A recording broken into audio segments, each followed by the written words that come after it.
안녕하세요. 만약 비트코인이 진정으로 탈중앙화되어 있고 그 누구도 통제할 수 없는 자산이라면 말이죠.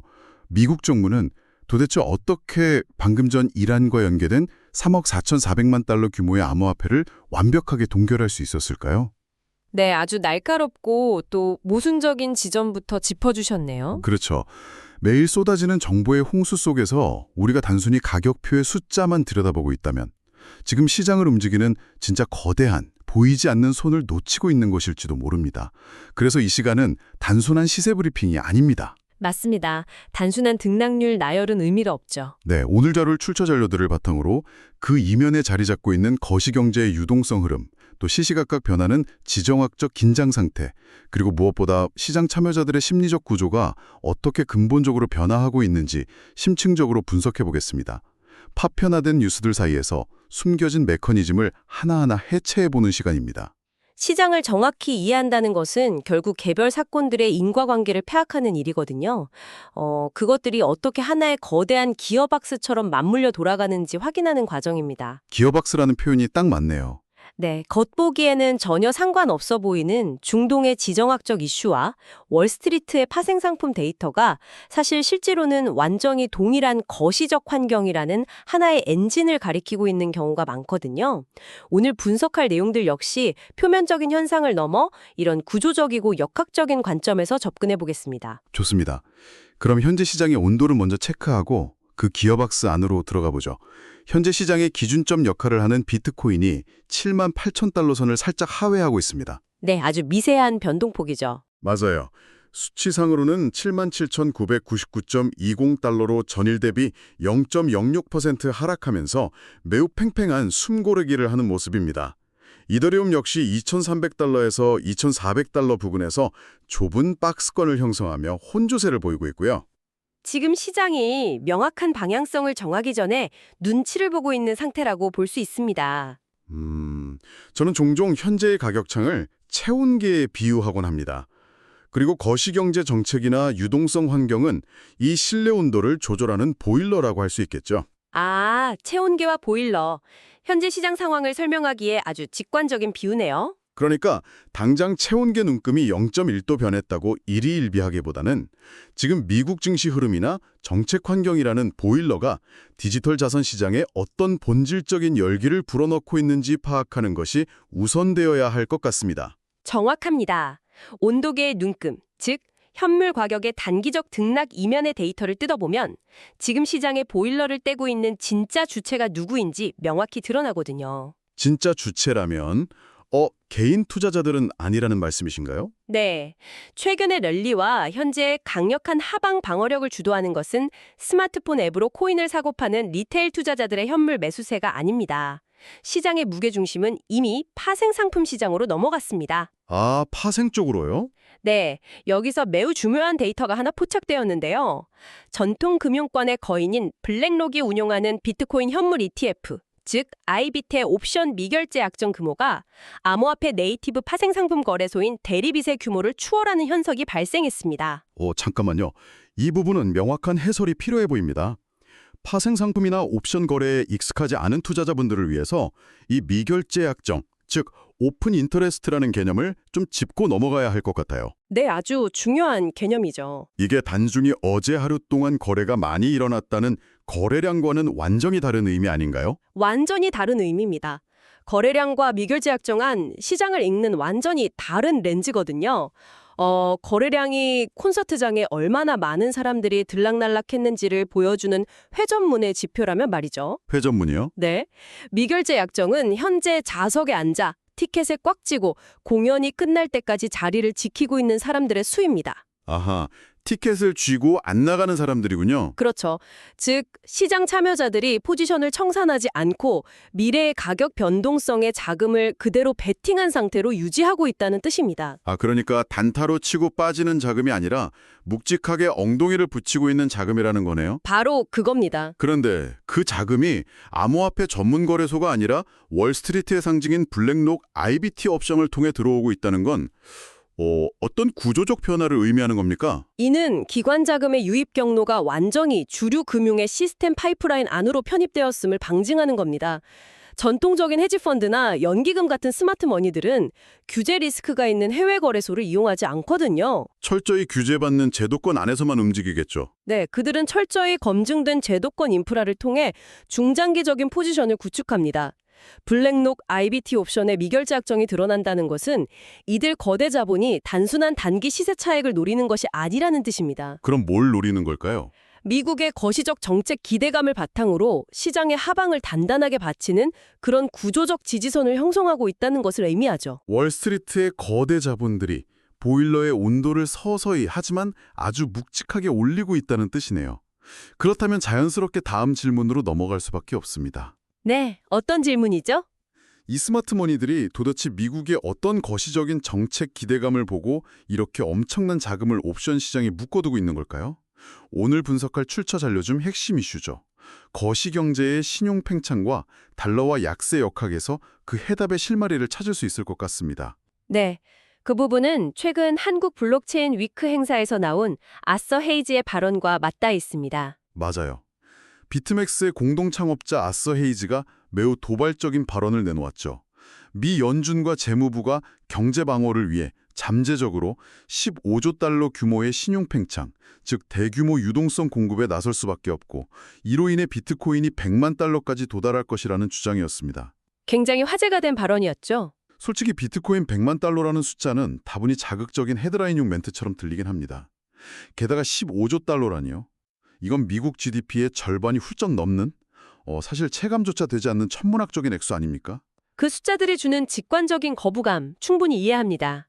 하지만 여기서 우리가 꿰뚫어봐야 할 것은 100만 달러라는 도달 시점이나 정확한 목표가가 아닙니다. 그럼 어떤 부분에 집중해야 할까요? 바로 15조 달러의 신용 팽창이 작동하는 기계적인 메커니즘입니다. 현대 통화 시스템에서 정부가 천문학적인 부채를 해결하고 경제의 구조적 침체를 방어하는 가장 손쉬운, 어찌 보면 유일한 방법이 뭘까요? 결국 돈을 찍어내는 거겠죠. 국채를 발행하고 중앙은행이 사들이는 방식이요. 정확합니다. 시장의 유동성을 주입하는 거죠. 15조 달러라는 유동성이 시스템에 주입된다고 가정해 볼 때 이는 경자를 부양하는 동시에 필연적인 부작용을 낳습니다. 바로 법정 통화인 달러의 가치 희석이죠. 그 비유가 생각나네요. 피자 한 판을 8조각으로 나누던 16조각으로 나누던 피자의 전체 양은 같은데 조각의 개수만 늘어나니 한 조각이 가지는 포만감, 즉 화폐의 구매력은 떨어질 수밖에 없다는 메커니즘이군요. 아주 훌륭한 비유입니다. 아서 헤이즈의 분석은 바로 그 점을 타격하고 있습니다. 분모에 해당하는 달러의 총 유통량이 통제 불능 상태로 기하급수적으로 늘어날 때 분자에 해당하는 자산의 가치가 어떻게 변하느냐는 거죠. 여기서 분자는 총 발행량이 2100만 개로 수학적으로 제한된 희소자산, 즉 비트코인이 되겠네요. 맞습니다. 비트코인이 엄청나게 대단한 가치를 새롭게 창출해서 100만 달러가 되는 것이 아니라 비트코인의 가치를 측정하는 자, 즉 달러라는 눈금이 촘촘하게 쪼개지고 붕괴되면서 상대적으로 수치가 치솟는 현상을 설명한 것입니다. 결국 달러의 구매력 하락을 거울처럼 반사하는 지표로서의 성격이 짙다는 분석이네요. 이와 완벽하게 궤를 같이 하는 자료가 또 있습니다. 앤서니 폼플리아노의 인터뷰 말씀이시죠? 네. 유명 투자자인 앤서니 폼플리아노가 뉴욕타임스와의 인터뷰에서 정부는 구조적으로 더 많은 돈을 찍어낼 수밖에 없으며 달러의 가치가 내려갈수록 비트코인은 오를 것이라고 단언했습니다. 네, 아주 직설적으로 표현했죠. 그런데 제가 이 자료에서 유독 흥미롭게 본 부분이 있습니다. 과거 비트코인을 맹비난하던 비판론자들조차 점차 자신들의 입장을 거두고 있다는 대목이었어요. 왜 지금 시점에서 전통 금융권의 태도 변화가 일어나는 걸까요? 전통 금융권의 비판론자들이 갑자기 비트코인의 기술적 혁신에 감화되었기 때문이 아닙니다. 그들은 철저히 숫자와 리스크를 다루는 사람들이거든요. 그렇죠. 철저한 수익률 중심주의자들이니까요. 과거에는 비트코인을 튤립파동과 같은 단순한 투기적 장난감으로 치부했습니다. 하지만 눈앞에 펼쳐진 거시경제의 펀더멘털 앞에서는 태도를 바꿀 수밖에 없었죠. 치솟는 미국 정부의 누적 부채와 피할 수 없는 통화 확대의 사이클이라는 그 현실 말인가요? 맞습니다. 통화 팽창이 구조적으로 불가피하다면 기관 투자자들에게는 포트폴리오의 구매력을 방어할 수 있는 보험이 강제적으로 요구됩니다. 보험료를 내는 거군요. 네, 포트폴리오의 1, 2%라도 상관성이 낮은 희소자산에 배분해서 법정 통화 시스템의 붕괴 리스크를 해칭하려는 움직임이죠. 이것이 바로 현재 비트코인이 투기 자산에서 거시경제 보험 자산으로 재평가받고 있는 결정적 이유입니다. 달러 가치 하락이라는 폭풍우가 몰려오고 있다는 걸 모두가 알고 있으니 좋든 싫든 구명조끼를 하나씩 사두려는 심리가 시장의 기저에 깔려 있다는 거군요. 아주 정확한 심리 묘사입니다. 그렇다면 이 거시경제의 불확실성이라는 폭풍우를 만들어내는 바람의 진원지가 경제정책에만 국한되는 것은 아닐 겁니다. 지정학적 리스크라는 또 다른 거대한 축이 이 유동성 환경에 직접적인 압력을 가하고 있죠.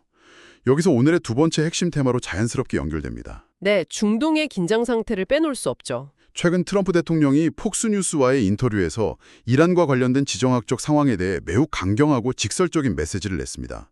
이란 전쟁이 곧 끝나고 미국이 승리할 것이라고 언급하며 이란이 협상을 원한다면 미국에 전화하면 된다고 말했습니다. 네, 특유의 직설적인 화법이었죠. 이러한 발언들은 단순히 정치적인 수사를 넘어서 글로벌 시장의 리스크 온, 리스크 오프 심리를 즉각적으로 재편하는 효과가 있지 않습니까? 매우 중요한 관점입니다. 트럼프 대통령의 이번 발언은 글로벌 거시경제의 유동성 기조와 떼어놓고 생각할 수 없거든요. 중동의 지정학적 긴장은 곧장 국제 유가 상승을 압박하잖아요. 그렇죠. 유가가 오르면 당연히 인플레이션 지표를 다시 자극하게 되고요. 맞습니다. 물가가 다시 튀어오르면 연준은 금리를 내리고 유동성을 공급하려던 계획을 수정해야 하는 딜레마에 빠지게 됩니다. 즉, 이란을 둘러싼 긴장은 곧 전 세계 자본시장의 유동성 밸브를 조일 수 있는 핵심 변수입니다. 그럼 트럼프 대통령의 이런 강경 발언이 시장에는 어떤 시그널을 주는 걸까요? 트럼프 대통령의 발언은 미국의 압도적인 통제력을 과시함과 동시에 이 불확실성한 지정학적 프리미엄을 조기에 종식시키겠다는 의지를 시장에 투사한 것으로 해석할 수 있습니다. 아, 불확실성의 조기 종식이요? 네. 시장 참여자들 입장에서는 가장 두려워하는 게 통제 불가능한 확전 리스크거든요. 이게 일정 부분 관리되고 있다는 시그널로 받아들여지면 다시 위험 자산과 대안 자산에 대한 투자 심리가 안정되는 기반이 됩니다. 통제력을 상실한 전쟁의 장기화가 아니라 분명한 협상의 주도권을 쥐인 상태에서 리스크를 조율하고 있다는 메시지가 시장의 공포지수를 낮추는군요. 바로 그겁니다. 그런데 이 지정학적 갈등이 우리가 다루고 있는 디지털 자산 시장과 아주 직접적이고도 물리적으로 충돌한 사건이 발생했습니다. 오프닝에서 제가 던졌던 바로 그 질문입니다. 아, 자산 동결 이슈 말씀이시죠? 네, 미국 재무부가 이란과 연계된 특정 암호화폐 지갑들에 대해 제재를 가하고 무려 3억 4,400만 달러 규모의 자산을 동결했다는 소식입니다. 그래서 꽤 화제가 된 뉴스입니다. 저는 이 뉴스를 접하고 기술적인 모순에 직면했습니다. 비트코인 프로토콜은 그 누구의 허락도 필요 없는 무신뢰 기반의 분산 원장 아닙니까? 중앙 서버가 없는데 미국 정부가 도대체 어떻게 이 거대한 자금을 마우스 클릭 몇 번으로 얼려버릴 수 있는 겁니까? 많은 투자자들이 헷갈려하는 대목입니다. 여기서 블록체인 네트워크의 레이어와 현실 금융이 만나는 게이트웨이를 철저히 분리해서 이해하셔야 합니다. 레이어와 게이트웨이를 분리해라. 구체적으로 어떤 의미죠? 미국 재무부 산하 해외 자산통제국, 즉 OFAC가 비트코인의 블록 생성 자체를 멈추거나 특정인의 개인 키를 해킹해서 뺏어온 것이 아닙니다. 탈중앙화 프로토콜 자체는 여전히 누구도 끌 수 없어요. 그럼 프로토콜 밖에서 제재가 이루어졌다는 건가요? 그렇습니다. 그 암호화폐가 현실 세계의 가치, 즉 달러로 교환되기 위해서는 반드시 중앙화된 연결고리를 거쳐야 합니다. 예를 들어 테더와 같은 스테이블 코인 발행사나 바이낸스, 코인베이스 같은 중앙화 거래소들 말이죠. 아, OFAC가 그 길목을 막은 거군요. 네, OFAC는 제재 대상자의 지갑 주소를 이른바 블랙리스트에 등재합니다. 그러면 테더사와 같은 중앙화된 주체들은 자신들의 스마트 컨트랙트에 내장된 동결 함수를 실행해서 해당 지갑에 있는 테더의 이동을 기술적으로 막아버립니다. 거래소들 역시 해당 주소에서 입금이 들어오면 자산을 압류하고요. 아, 그러니까 도로 자체를 파괴한 것이 아니라 그 도로에서 톨게이트로 빠져나오는 모든 출구를 시메트로 막아버린 것과 같은 이치군요. 아주 적절한 비유입니다. 탈중앙화된 가상 공간의 자산이라 할지라도 결국 법정 통화의 생태계로 넘어오지 못하면 휴지 조각에 불과하다는 현실을 정확히 타격한 셈이네요. 그렇다면 이런 국가의 강력한 통제권 행사가 시장의 심리에는 어떤 영향을 미치고 있습니까? 이 사건은 시장 참여자들에게 매우 복합적인 심리적 구조 변화를 일으키고 있습니다. 한편으로는 원래 블록체인이 탄생했던 사상적 배경, 즉 국가의 검열 저항성이라는 탈중앙화의 철학이 현실 권력 앞에서 훼손되었다는 약간 사이버펑크적인 실망감을 안겨주죠. 그렇죠. 코어한 암호화폐 지지자들 입장에서는 씁쓸할 수 있겠습니다. 하지만 자본시장을 굴리는 기관 투자자들의 관점은 완전히 다릅니다. 이들은 오히려 환호합니다. 환호했대요? 동결을 당했는데도요? 네, 암호화폐가 불법 자금의 성역이 아니라 미국의 제재 시스템과 법망 안에서 완벽하게 통제 및 관리가 가능한 자산임이 증명되었기 때문입니다. 아, 무법지대가 아니라는 걸 확인받은 셈이군요. 맞습니다.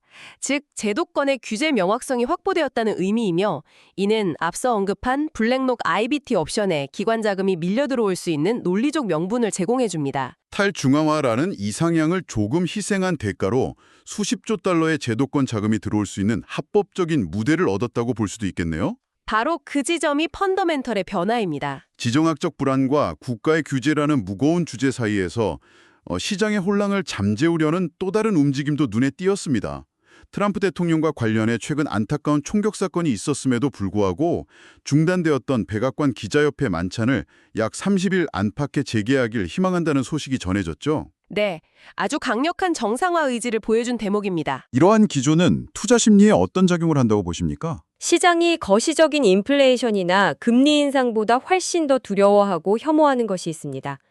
바로 예측 불가능한 시스템의 붕괴거든요. 불확실성 그 자체를 싫어하죠? 네, 국가의 수반을 향한 총격 사건이라는 것은 그 자체로 사회 시스템의 극단적인 혼란을 의미하며 이는 VIX, 즉 변동성 지수와 시장의 공포를 급격히 끌어올리는 요인입니다. 그런데 예정대로 행사를 진행하겠다. 이건 무슨 의미일까요? 이 극단적인 위기 상황 속에서도 국가의 주요 행사를 정상적인 일정으로 복귀시키겠다는 메시지는 국가의 행정 및 정치 시스템이 여전히 굳건하게 작동하고 있으며 어떤 혼란에도 통제력을 잃지 않았다는 강력한 시그널을 자본시장에 던집니다. 시스템에 대한 신뢰를 다시 주입하는 거군요. 그렇습니다. 시스템에 대한 신뢰가 회복되면 시장 참여자들은 맹목적인 패닉셀링을 멈추고 다시 이성적인 데이터 분석과 펀더멘털에 기반한 포지션 구축으로 돌아가게 됩니다. 심리적 바닥이 다져지는 메커니즘이죠.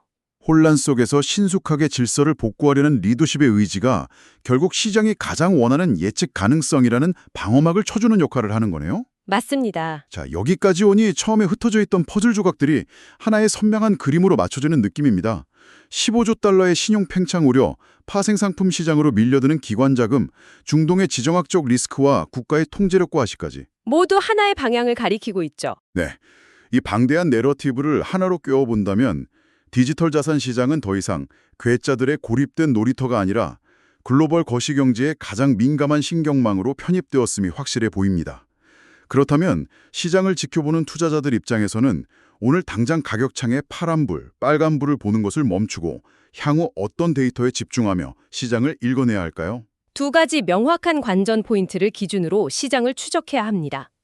첫 번째는 시장의 내러티브 변화를 포착하는 것입니다. 내러티브 변화요?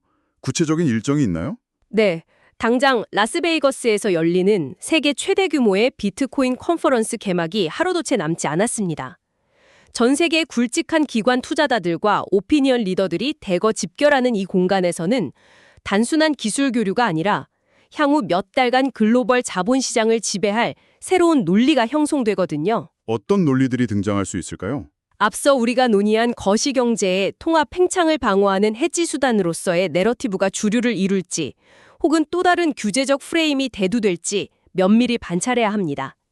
이 컨퍼런스에서 형성된 기관들의 공감대는 곧바로 며칠 뒤 파생시장의 포지션 재조정으로 시각화될 것입니다. 아, 사람들이 모여서 그냥 축제를 하는 게 아니라 거대 자본들이 앞으로 어떤 명분으로 돈을 굴릴지 합의를 보는 현장이 되겠군요. 정확합니다. 그들의 언어를 읽어내야 합니다. 두 번째 기준점은 무엇입니까? 철저하게 가격창을 끄고 유동성과 수급의 펀더멘털 데이터를 추적하는 것입니다. 달러 인덱스, 즉 DXY의 추이와 미 연준의 실제 통화 정책 스탠스를 매일 체크하는 것이 첫 번째고요. 유동성의 근원이니까요. 네, 그리고 오프닝에서 강조했던 파생상품 시장의 데이터, 즉 IBIT와 같은 주요 옵션 시장의 미결지 약정 증가세가 일시적인 현상인지 중장기적인 트렌드로 고착화되고 있는지 확인해야 합니다. 만약 지정학적 노이즈가 또 발생한다면요? 만약 거시적 불확실성이나 단기적인 지정학적 노이즈가 발생함에도 불구하고 옵션 시장의 미결제 악정이 계속해서 높은 수준을 유지한다면 이는 스마트 머니들이 흔들리지 않고 하방을 지지하고 있다는 뜻입니다.